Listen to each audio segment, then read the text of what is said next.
Good afternoon, everyone, and welcome to our webinar on Black, Disabled, Deaf, and Proud, Black Parents Tell Their Stories. Today, as the title suggests, you're going to hear stories from three of our most experienced webinar speakers. And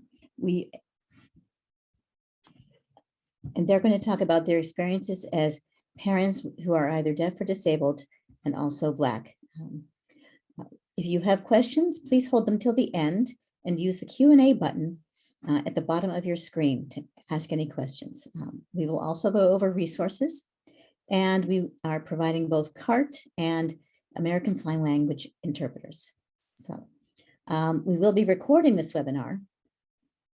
And at the end, we'll be asking for your feedback. And for those of you who may be seeking social work, continuing education credits, there will be an evaluation that you need to complete in order to receive your credits. If you want to make the interpreter larger, there is a bar on the right-hand side of your screen between the PowerPoint and the speakers. You see the red arrow here pointing to that bar. You just click on that bar, hold it down, and pull it over. It pulls the screen over so that you should be able to see the interpreter.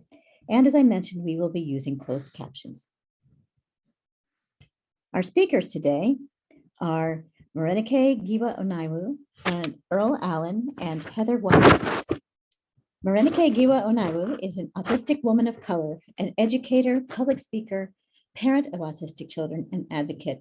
She's involved in a variety of social justice endeavors and is a contributing author on several publications focusing on inclusion, community engagement, HIV, neurodiversity, disability, intersectionality, and non-traditional leadership. She's been invited to speak at the UN, the White House, and global conferences. She's also co-executive director of the Autistic Woman and Non-Binary Network, All the Weight of Our Dreams on Living Racialized Autism. Additionally, she co-chairs the Women's HIV Research Collaborative. Earl Allen was born and raised in Washington, D.C. He became deaf at the age of 3 and attended Kendall Demonstration Elementary School and graduated from Model Secondary School for the Deaf. He earned his BA in criminology from Gallaudet University and also returned briefly to graduate school there before landing a full-time career with the U.S. government in the city of brotherly love, Philadelphia. He is currently employed at the Rochester Institute of Technology and enjoys spending time with his wife and 4-year-old daughter, bowling in a league and playing cards with friends. Heather Watkins is a disability advocate, author, blogger, mother, speaker, consultant, a graduate of Emerson College with a BS in mass communications. Born with muscular dystrophy, Ms. Watkins loves reading, daydreaming, chocolate, and serves on a variety of disability-related boards. She's a former chair of the Boston Disability Commission Advisory Board and is a founding member of the Harriet Tubman Collective, which is composed of Black, deaf, and disabled advocates. Her publishing experience includes articles in Muscular Dystrophy Association's Quest magazine, Mass Rehab Commission's Consumer Voice newsletter, and she has blogged for sites like Our Ability, Art of Living Guide, and Disabled Parenting. So we have a very exciting group of speakers today. I'm your facilitator, Linda Longo-Leal. I'm an assistant professor of family medicine and community health at UMass Medical School. Our learning objectives for today are to describe how being Black or deaf and being a parent influence one's experience. We're going to describe the common challenges that Black people who are disabled or deaf may face and explain how service providers can best provide support to individuals or parents who are Black and disabled or deaf.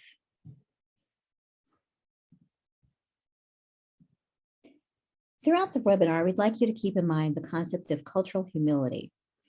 Cultural humility is a lifelong process of self-reflection and self-critique, whereby the individual not only learns about another culture, but starts with an examination of his or her own beliefs and cultural identities. It's a very central concept to understanding the kinds of things that we're going to be discussing today. So please do keep that in mind.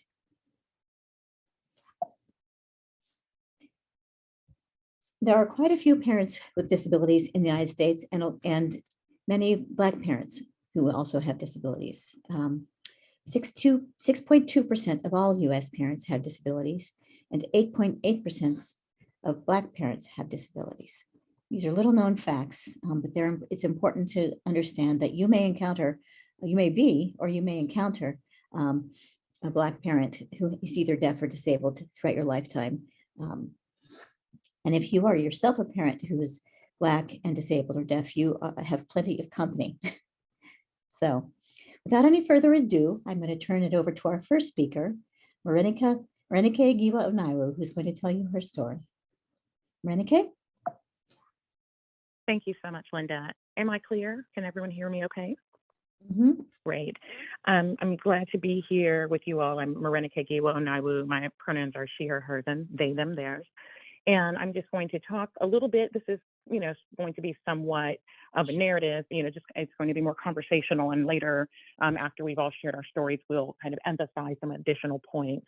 But I'm primarily going to talk about my journey to diagnosis, about some of the challenges that I have had in terms of cultural competency and representation within professionals, and some different perspectives on disability and race.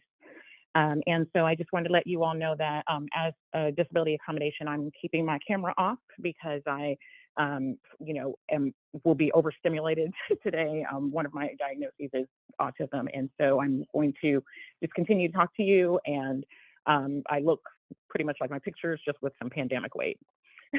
So I was born, I'm an exennial, so in between Generation X and millennial, so up there in age.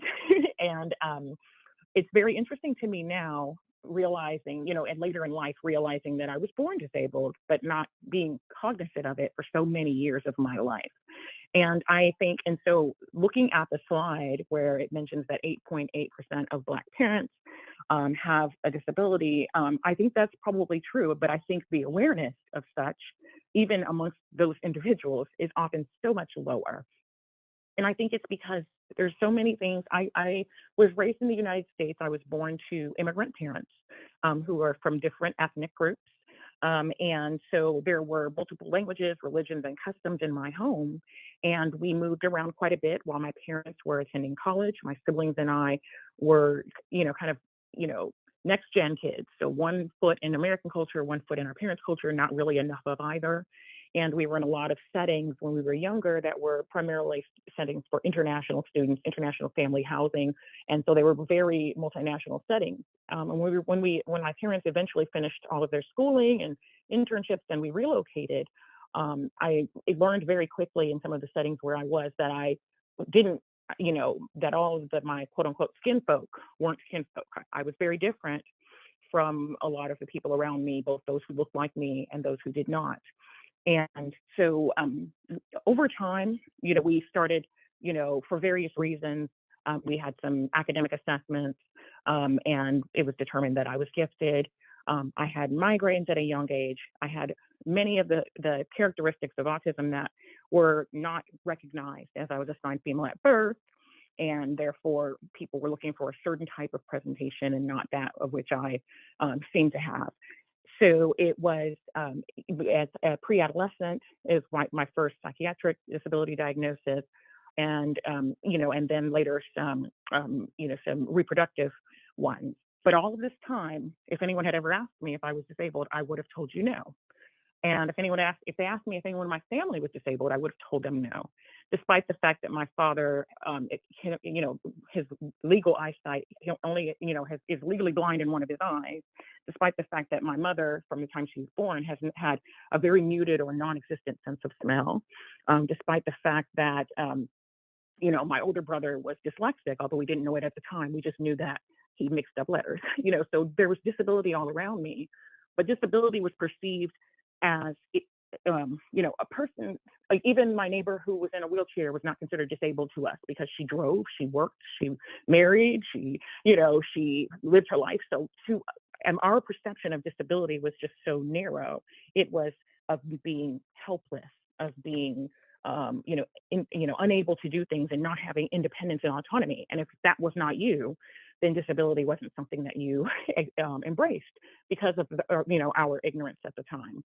And so, getting older, and then even after my, ADHD diagnosis and some other diagnoses, it wasn't until my children's diagnoses that I started to really, first accepting, okay, they're disabled, and then starting to look at myself and like, well, you are too, because I didn't want there to be a sense of stigma. I didn't like some of the messaging that I was seeing about overcoming disability or, rising above disability or all of these things. I just thought these are great kids who are awesome, and they do things a little differently. Some of the way they do things is the way I do it.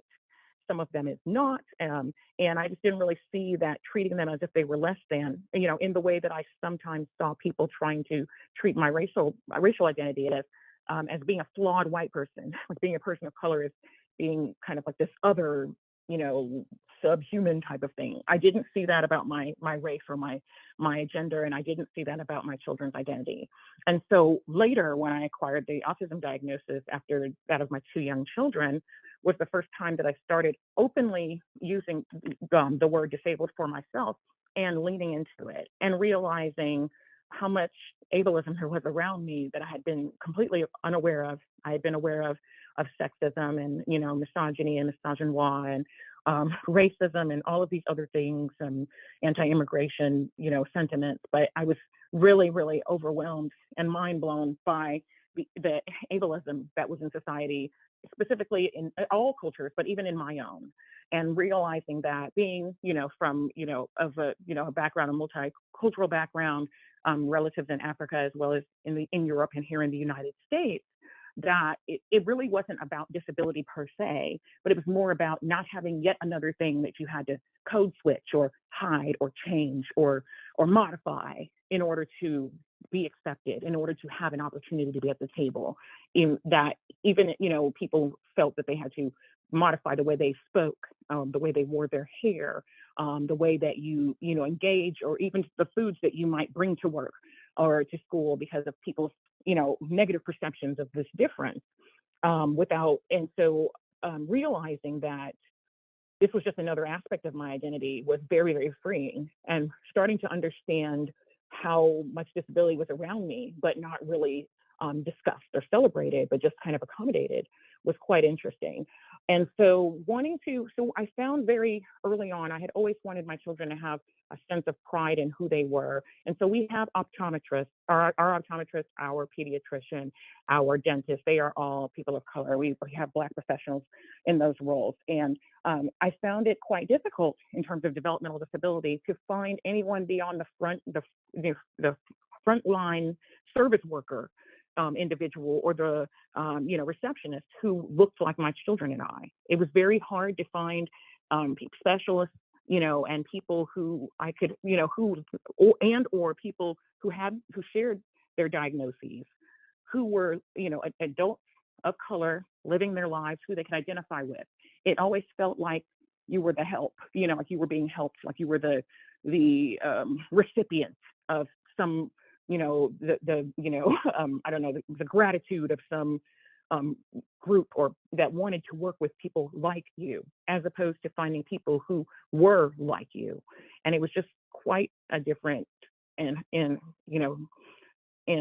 frustrating experience for me to realize that if my children are going to identify with having heart disease or having this, immunological disease or being autistic, or if they're going to understand that their mom is the only, Black person that they see in any of these events, and everyone else they see is, white, cisgender, heterosexual male or a child. And so those things were very interesting. And I also found some circumstances for myself, how challenging things became for me. When I was just Morénike and not Morénike publicly identifying as disabled, I was seen as a content matter expert. I was seen as somebody that you turn to or you ask questions that is knowledgeable. And once I was the exact same person, with my disability, but now I'm seen as someone who can't figure things out or can't have any type of objectivity because of my life or my circumstances, or who can't understand, who needs to be talked to in the, very belittling disabled speak, with the wide eyes and the very slow, loud baby tone. And when I would speak against things that were ableist, because ableism is so interwoven into our vocabulary, into our culture, like there's so many terms.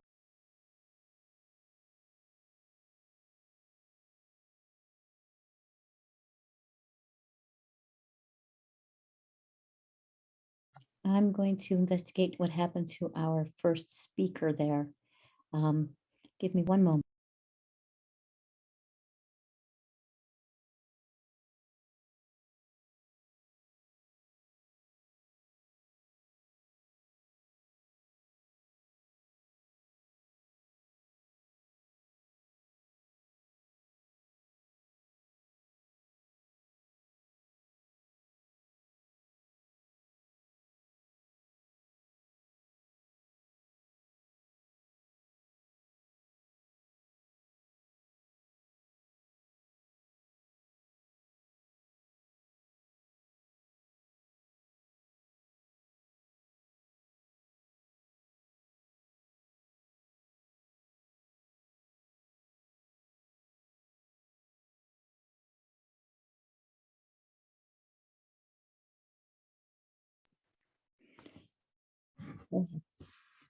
Hi, everyone. I'm so sorry. I didn't realize that the audio cut off, and I'm not sure what the last thing you all actually heard, but I was nearly wrapping up. But Linda, could you assist me? Because I know we need to move on. Yes. I think if you want to start with the how disability and race have both been used against people, that would be great. Yes. And so I found quickly, as I mentioned earlier, a lot of people, I noticed there were people who were living with disabilities, even in my own family, and even myself, who weren't identifying as such. And I was confused as to why, because there's discrimination, a person can have a marginalized racial or religious or gender or sexual identity, and these weren't things that people, well, I won't say these aren't things that people hid, but eventually people would, come to terms with who they are and accept and embrace who they were. And I didn't see that as much about disability. There was always this sense of pray about this, or don't claim this, or no one needs to know that if that is really you. And I just didn't understand the secrecy and what seemed like shame over something that's just an aspect of who you are. And but historically, disability has been used so frequently, often as weaponized to prevent people from being able to have the educational opportunities that they deserve or access to various things. It's been used, improperly, to denote a person as being less than. And when disability is really present, it has not been accommodated properly, or it's been seen as, or maybe for various reasons, because of the intersection of race and disability, a person is either your racial identity is erased in favor of just, emphasizing your disability, or the other way around. And so I think that for a lot of people, it wasn't really that they had a problem with disability, but why hand someone the arsenal that they need to potentially, put you at risk of, not having custody of your children, or not being able to advance on a job, or being able to, participate with your peers in an educational setting. And I experienced this myself in terms of, once I went public, as being disabled, literally, I was considered one year, my family was honored as we were the adoptive family of the year by an organization, a very large, multinational organization. And it was a fundraiser, and it was a huge honor. And the next year we were in custody, battling for custody of our children, because I was, quote unquote, not capable of caring for disabled children with high needs when I had a disability as well. So within the span of a year, I was worthy of an honor, but I wasn't capable of caring for my children because disability makes you unable to do that. And so there's just so many different factors. This is my story again, and the image, if you're able to see the image, this is a Zoom call of my siblings, my niece, my nephew, and some of my children and I, and how we, during the pandemic, because of the fact that there's so many people in my family who are high risk. And during the pandemic and since, we've used a lot of virtual means to connect, but we've always used non-traditional means to connect. And, I might not be the auntie that can take you to the mall and all of those types of things of the noise, but I can still give you advice, and I can still, laugh with you, and I can still connect. And so I'm very much a hands-on parent. And, very proud of my Blackness, and I'm trying to raise my children to understand that disability is just another factor and another aspect of who people are. It's nothing to try to hide, and it's nothing to be ashamed of. Thank you.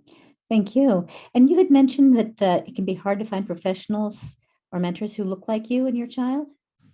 Yes, and I think that was the part I was sharing when I was muted, so I do apologize.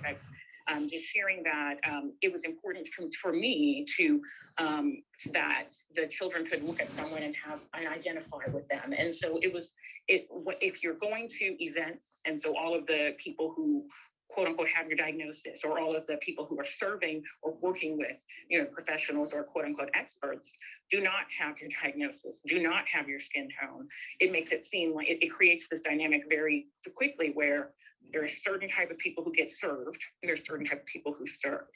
And that wasn't the that wasn't the way that I wanted my children to view themselves. I wanted them to see and to know that Black disabled people can do anything, can accomplish anything, and that we don't have to, hide or mask those aspects of ourselves in order to fit into greater society. Thank you. Thank you, Morénike. And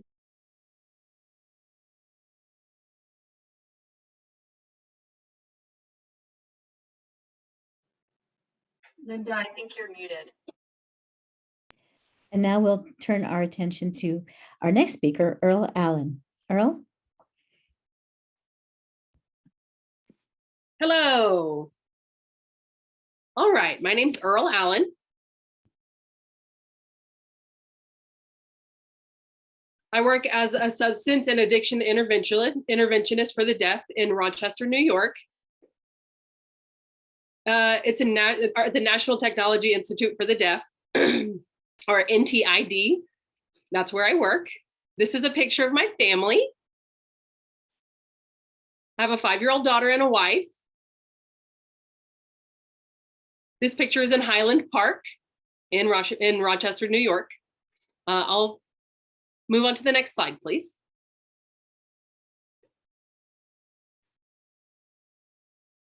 Okay. That's your slide. Understood. Thank you. Okay, I will briefly introduce myself. I was born hearing. At the age of 3, I became deaf. I got an illness called spinal meningitis. And it impacted my nerves in a way that caused me to lose my hearing and become deaf. I would still speak growing up. And by the age of 7, then I went to the Kindle School for the Deaf. It's an elementary school near Gallaudet University in Washington, DC. And at that school, all of the students there are deaf or hard of hearing. And that's where I first learned to sign at the age of 7. Prior to that, I did not sign at all. So once I got to the Kindle School, I learned to sign at the age of 7. In the first grade is when I started. All of the kids, again, were hard of hearing or deaf in the first grade. And in that year, I just didn't feel like I fit. So then I got placed into a different class where all of the students were white, of course, still deaf and hard of hearing, but there were many more white kids there, where my first year, there were many kids of minority groups. And it was really interesting to be sort of the deaf kid with hearing parents and figuring out that they were different from me. My wife is hard of hearing.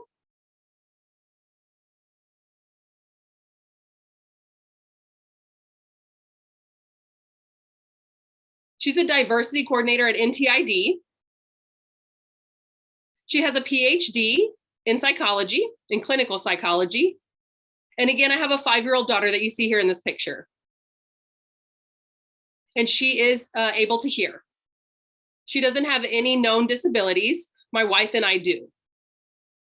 But I think because my wife and I are very resourceful, and we are because we've figured out how to navigate the system. We've figured out the best way to parent our child. So right now we don't have any issues per se with parenting as it relates to our disability. So really our disability is not a factor in how we're raising our daughter is what I mean to say. The only impact that we have is communication, because I use American Sign Language completely to communicate. My wife uses spoken language. So when we're communicating with our daughter, we do speak with her mostly, and we only use sign language a little bit. So we're trying to adjust that so it's more of an equal balance so that my daughter does know how to sign. And as my daughter grows up, we want her to be involved in both worlds, in the deaf world and in the hearing world, so that she can use ASL and she can also speak. So that's our big goal, is that she know both worlds. So let's talk about my journey. It's pretty unique.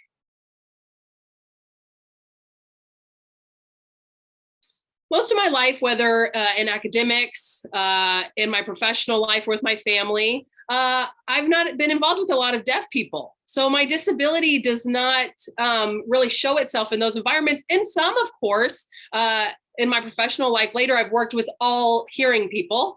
So my disability is more evident there. But it just depends on time. Working here, all of my colleagues are deaf. So anybody looking at deafness as a disability is just not an issue here. So really the issue for me is more about race.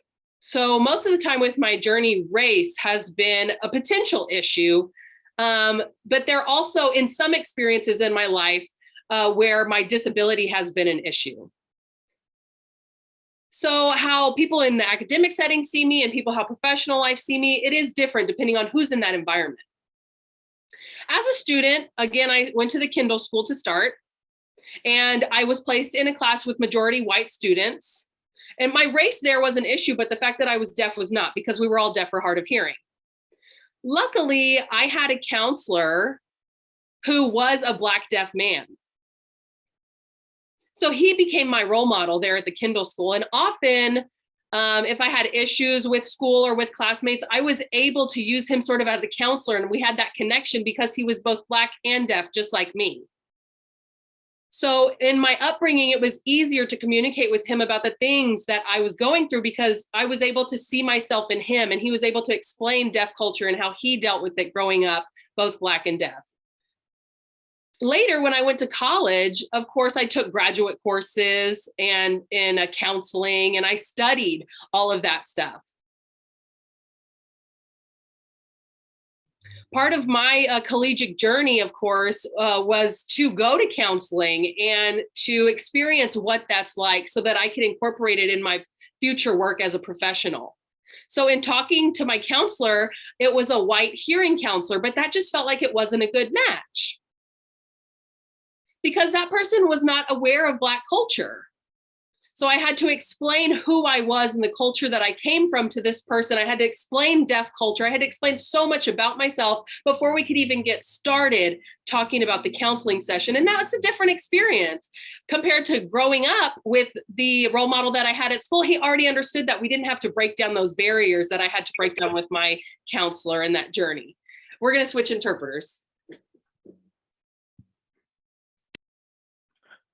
So then my other story that I'd like to share is in high school, I was around most of white people and a little bit of Black people. I'm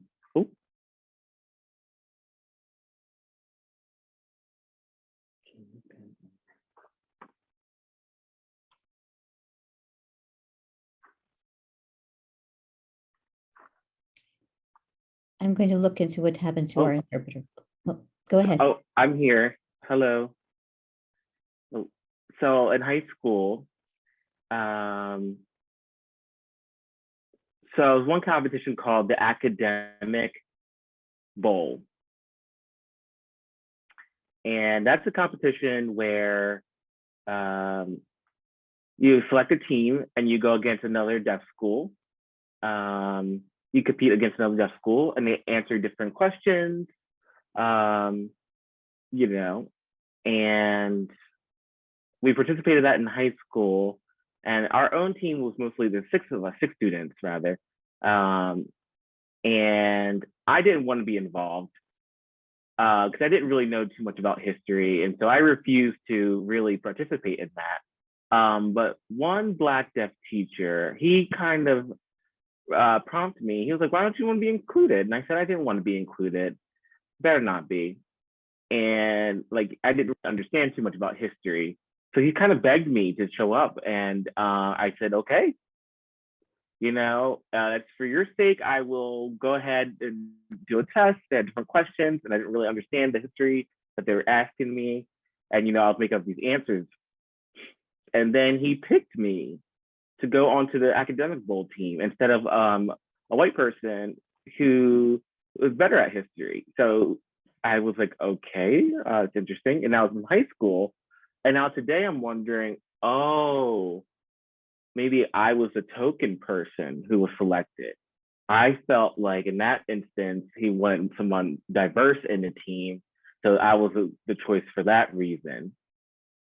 So kind of like forced me to take that test and forced me to be part of the team. So I thought that was very interesting, use my race as a token to show the school that we are diverse, you know, so that was an interesting part. So later on in my life, I graduated and I started working in Philly in government. And my colleagues were all hearing. Luckily, a few of them, my boss was Black. So having a Black boss meant that race wasn't an issue. But now my disability became more apparent. That was an issue. And so my boss knew so ASL, the ADA, and you know, and knew how to, you know, accommodate me and provide interpreters, provide note takers,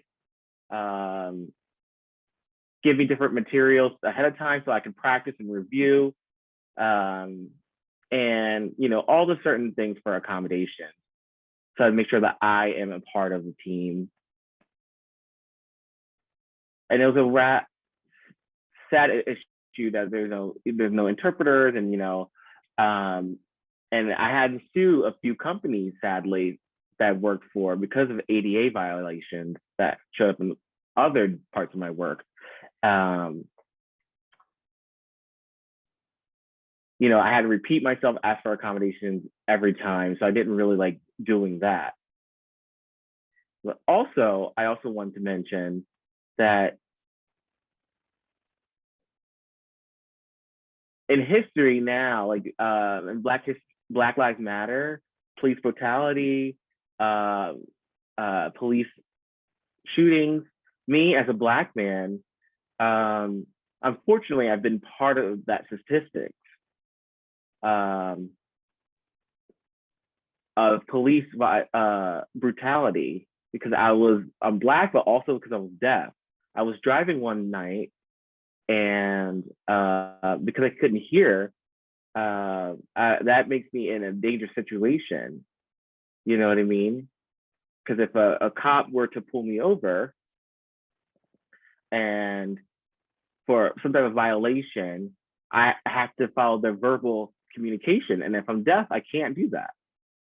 But you can imagine what that could lead to. You know, as a deaf, disabled person, that could have a big impact and be a sad situation for me. So again, my journey really being a Black person and who's also deaf, here working at NTID has been really perfect. Communication has been great. My boss is white, but very welcoming and very open, you know, to, I feel like I haven't been discriminated here against at work. So I guess that's basically it with my story and my journey. And I'll Thank you, turn it Earl. back over to you. Thank you, Earl. Well, now we'll turn to our next speaker, Heather Watkins. Heather?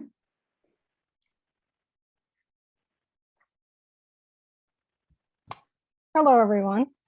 I'm Heather Watkins, and I'm so grateful to be a part of the webinar today. And I'm just listening to everyone and thinking about all the commonalities of being part of the Black disability community, which, as you know, is not a monolith. And it's so nice to have the three of us here to really talk about that and showcase that as well. And so my story includes being a Boston-based disability rights advocate, a mother, a blogger, much as what Linda talked about, and serving on a handful of disability-related boards and projects. And growing up and having been born with a form of muscular dystrophy that impacts my mobility and now impacts my respiratory muscles for many years. It looked fairly hidden. I didn't require mobility aids, such as DME is what I use, what people might use if they had sleep apnea, a ventilator at night when I'm resting. And I didn't begin using those until my 30s. And now that I'm pushing 50, so it's been quite a while and quite a transition.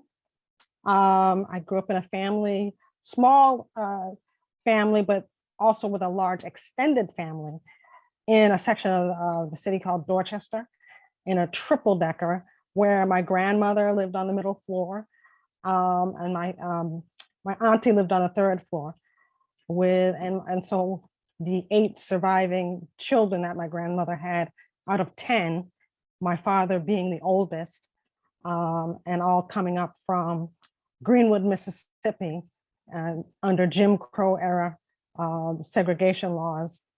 It was quite an experience. And it had come up during the Great Migration in the 70s.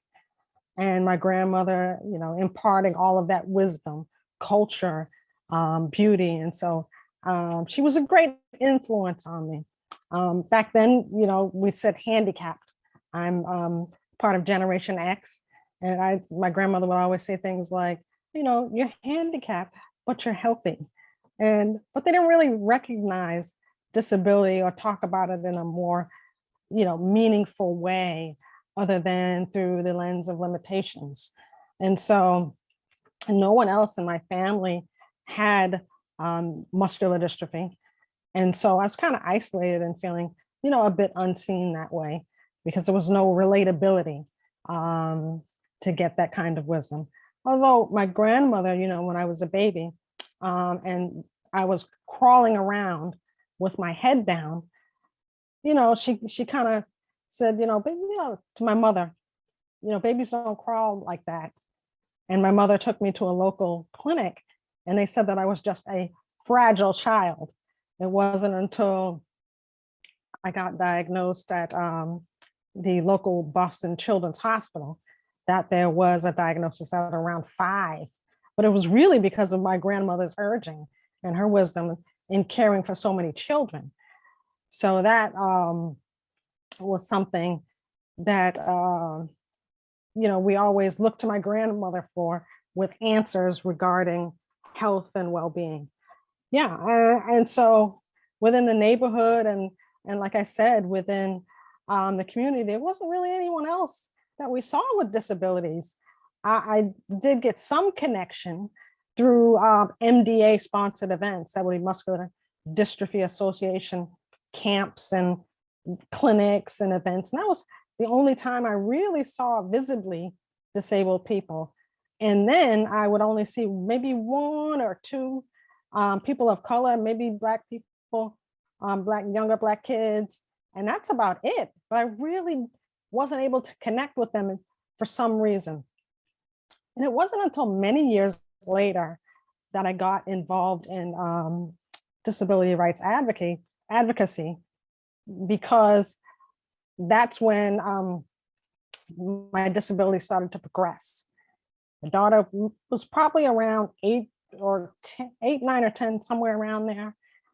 And I had to stop work because that's when it started to impact my respiratory muscles. And I would wake up with migraines and I couldn't figure out what was going on. So once I got, saw the specialist and the neuromuscular pulmonologist, I knew that I had to scale back work. And that, that became scary because, you kind of craft your life and your lifestyle around everything you do. So I had to kind of stop work and take an internal deep dive, find some answers. But before that, I knew I had to find an anchor and really get clear before I got confident. And so when I started to think about these little eyes watching me and trying to figure out what the next step of my life would be in that trajectory, I really thought about what I was passionate about, and the internal ding that kept coming back was disability advocacy. So I had to really do some searching and researching about how I was going to get started on that path. And once I started doing that, the answers kind of started flowing quite naturally, taking a class here and there through Massachusetts Office on Disabilities, a CAM training. They introduced me to other people in the community after that.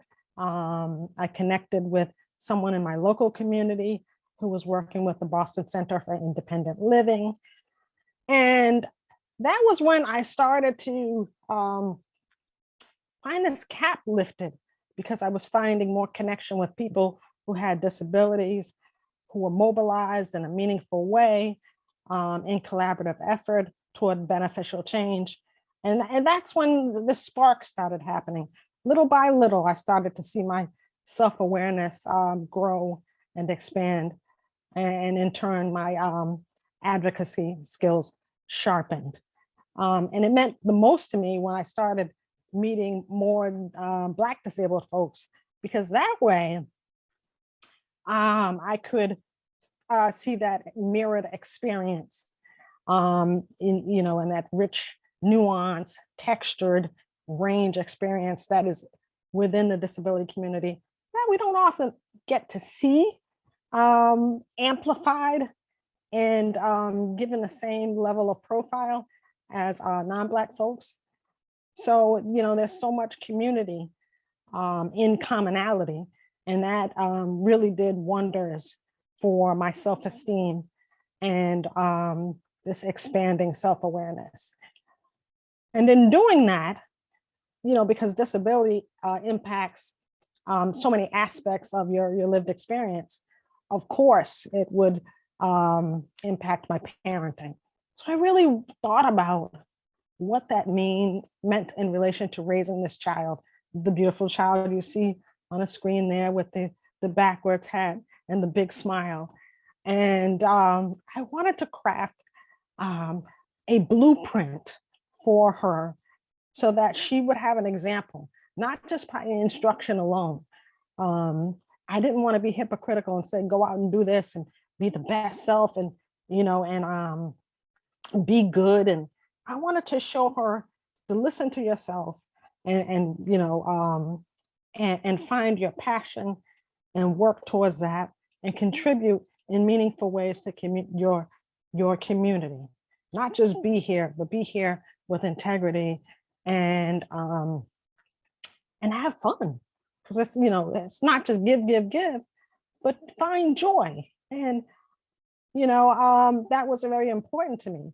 I wanted her to be seen, but in her own way. So I didn't want her to become a clone of myself, but just to give her enough so that she understands that the nudge she gets,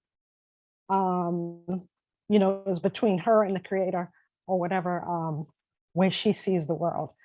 I wanted her to feel confident in doing that. So that was really my idea in terms of what I bring as a Black disabled woman, and channeling that sort of thought process so that my child would feel empowered to go out in the world and be her best self. You know, for a while, it took me a minute just to really understand being disabled, what that meant, because I had seen it through the prism of limitations lens for so long growing up. And it took, you know, when you get in company with other disabled folks, then they really round out that experience for you. They expand that. And understanding that, you know, it's not just through the prism of limitations only, but that, you know, it has pride and, you know, in political agency and movement, history and culture. And so that really made me show up and smile brighter. And I could, you know, put that into part of my my narrative and building into the body of the work I was doing. It takes us a bit longer in the Black community to identify in that way because of stigma, you know, religion, culture, community. And so in that way, people don't maybe show up and identify themselves that way. Not that you necessarily have to, but it does help to really understand that, you know, being disabled or having a disability is much more broader than we have ever known. So, I'm able to feel more seen, whereas growing up, I felt invisible in that way. And that's really my parenting story and what I had thought about over the years and still do. And so I think I may have done something right, because I have permission to say this. My daughter is a very proud Black queer person. So yeah, maybe, just maybe, I think I might have done something right. And that's my parenting story in a nutshell, I think. Thank you, Heather.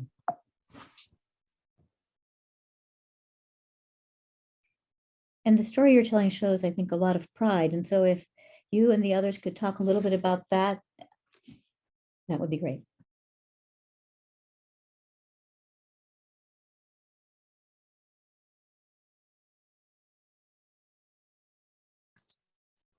Did you want me to go first? Sure.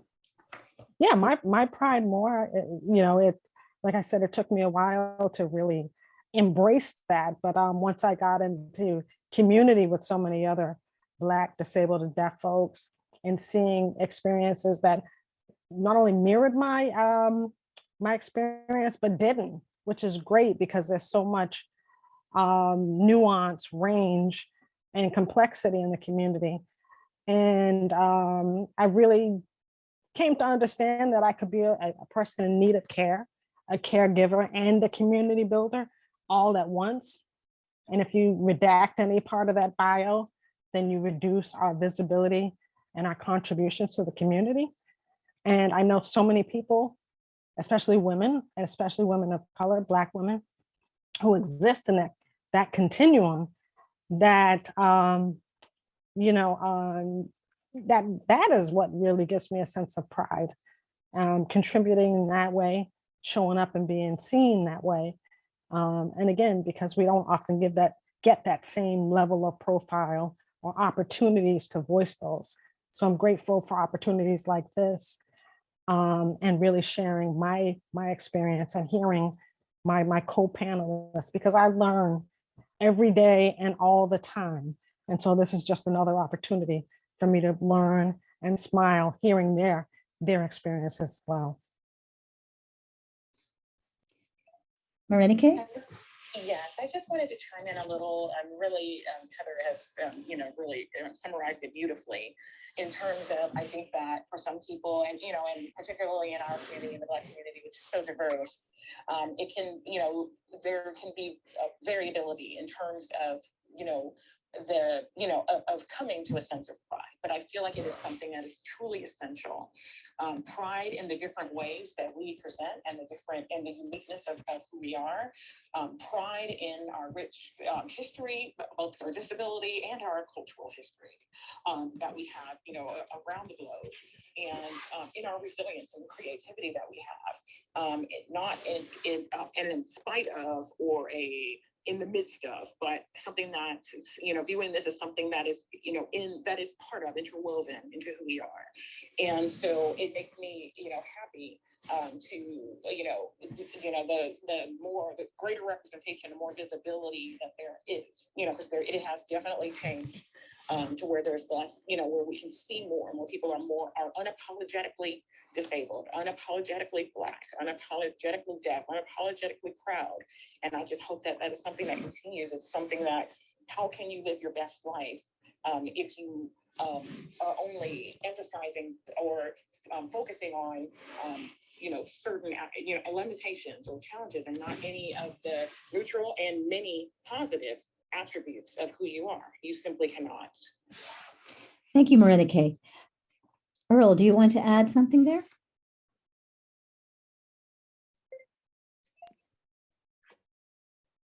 Yes. So for me, as a person who became deaf at the age of 3, I've lived almost 40 years as a deaf person. It's not like I became deaf at 20 or at 25. I became deaf at 3. So that means that it was easier for me to accept because my whole life, I lived as a deaf person. So when I talk about pride, I feel that pride, and it's something I have to compare to sort of the hearing community. I work where the ability to hear is not required. If I worked in a different setting where that is required, I would require more accommodations, maybe interpreters, maybe captioning, that sort of accommodation. But because I work in this environment, I am able to feel that pride because that's not something we have to request here. I do have a friend, a coworker, who is a white person who's hearing and does not sign. So I'm trying to train this coworker and teach them how to sign. And so we're in the process of doing that. And then in that situation, we became good friends. So we would go out to eat together. We would go out and, just socialize. So often when there's that difference, it's interesting because it's all about sort of function, whether you use sign language or if you're hearing. Because his journey as a hearing person is different than my journey as a deaf person, right? So there's not one that's better than the other. It's just different, and that's fine. So I do feel pride in being a deaf person. I do feel pride that I don't allow being Black or being deaf to make me feel lesser in any way because society questions that. It's part of who I am. Thank you, Earl. So what can be done?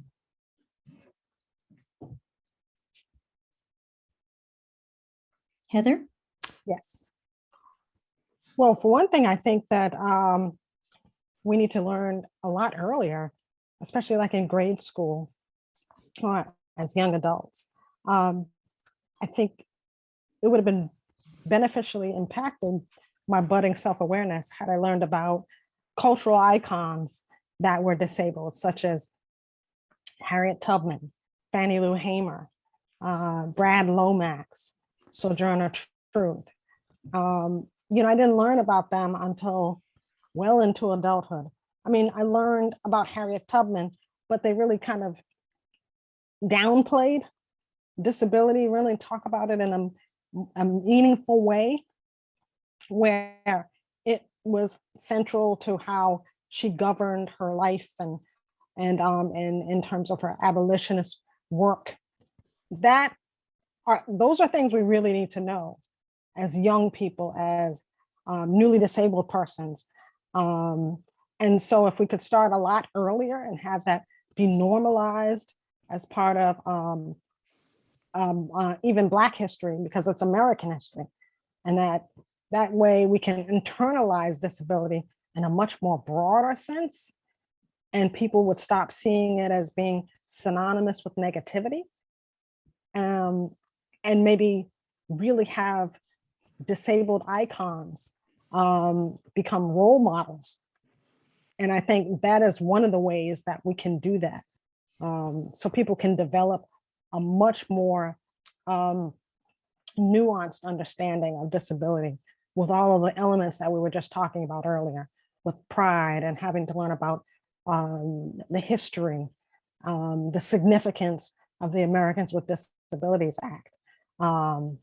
You know, and it's not lost on me as a Black disabled woman, all of the work that my four mothers and fathers and non-binary folk have put in to the movement in terms of civil rights, disability rights, and women's rights, whether you sat in, whether you stood up, or whether you crawled. And I'm speaking of, you know, the Capitol crawl in March of 1990 that predated the Americans with Disabilities Act. Those are important truths to learn that young people and other folks out in the community need to have a better understanding, especially in the mainstream. But if we could start there in school with school-age children, I think would be helpful.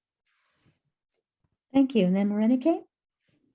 Yes, I would just wanted to quickly add the importance of cultural humility. So I think that for so long, there seemed to be this kind of false scarcity between the needs of people of color or the needs of, immigrants, or the needs of this group and the disability community, without the recognition that the disability community, contains every single group, every single possible identity and multiple that ever exists. And so every issue is a disability issue. Black issues are disability issues. Queer issues are disability issues. Housing issues are disability issues. And so for me, I think about, like, with certain disabilities, there's so much overrepresentation of some of our colleagues. I think about, like, in the HIV community, in the autistic community, there have always been people of color that have been involved, but their contributions have been overshadowed by other luminaries who are great people who we respect. Our activists. There were people of color there, as well as our the white activists who were present, and the allies. Same thing in the autistic community. It is not to take anything away from Temple Grandin or any of these other people, to try to also understand that there are different presentations and different people and different experiences that look differently. And so people shouldn't Google autism and what you see is a small white child. And you should see people who look like everyone and everything, because that's what we are. And so I think also understanding that stimming and needs and that things are not all the same for everyone. And so that the disparities exist because, we live in an imperfect society. And so I think sometimes there are some people in our community want to, quote unquote, only talk about disability. Why are you bringing racial issues into this? Why are you bringing gender issues into this? And I think there needs to be a greater understanding that no one's bringing anything into this. This is all who we are, and it's interwoven. The example that Earl gave of driving, I've had similar situations as an autistic person driving with auditory processing, and with delayed, speech and echolalic speech that could have put my life at risk. That may not be as scary of a situation for a white autistic colleague. Not saying that it wouldn't be scary, but if you add the layer of my race on top of that, it makes life very different for myself and for my children. So thank you. Thank you. Earl?